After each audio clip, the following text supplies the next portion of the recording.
முத்தமிழ் முருகனுக்கு அரகரோகரா. இன்னைக்கு இந்த காணொளி பதிவுல நம்ம என்ன பார்க்க போறோம்னா, இடுகாட்டில் அமைந்துள்ள ஆலயத்தில் இருந்து பிடிமண் எடுக்கலாமா என்ற கேள்விக்கு உண்டான பதில்களும், மேலும் இது தொடர்பான சுவாரஸ்யமான தகவல்களையும் தெரிந்து கொள்வோம். அன்பார்ந்த அடியார்களே, அருளாளர்கள் ஏதேனும் பரிகார பிரயோகத்திற்காக இடுகாட்டில் அமைந்துள்ள ஆலயத்தில் இருந்து பிடிமண் எடுக்க கூறியிருந்தால் மட்டும் அவ்வாறு செய்யலாம் என்று சொல்லப்பட்டு வருகின்றது. அடுத்ததாக, அடியார்களின் பூர்வீக குலதெய்வத்தினுடைய ஆலயமானது இடுகாட்டில் அமைந்து இருந்தால் அவ்வாறு அமையப்பெற்ற அடியார்கள் மட்டும் தாராளமாக பிடிமண் எடுக்கலாம் என்று சொல்லப்பட்டு வருகின்றது.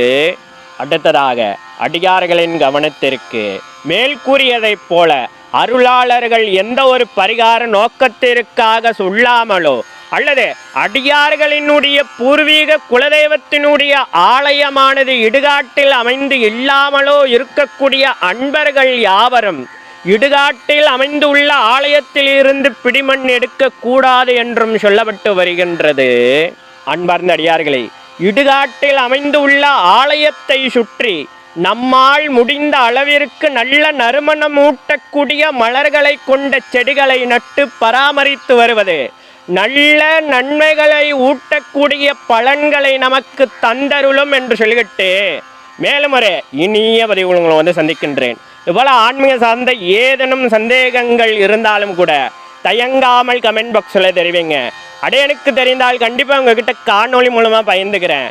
நமது தமிழ் வேதம் 92 சேனல் இன்னும் சப்ஸ்கிரைப் பண்ணாத அடியார்கள் மறவாமல் சப்ஸ்கிரைப் பண்ணி பக்கத்தில் இருக்கிற பெல் பட்டன் அமுத்திட்டு ஆல் ஆப்ஷன் தட்டிங்கன்னா நாங்கள் பதிவு செய்கிற ஒவ்வொரு காணொளி பதிவும் உங்களை வந்து அடையும்.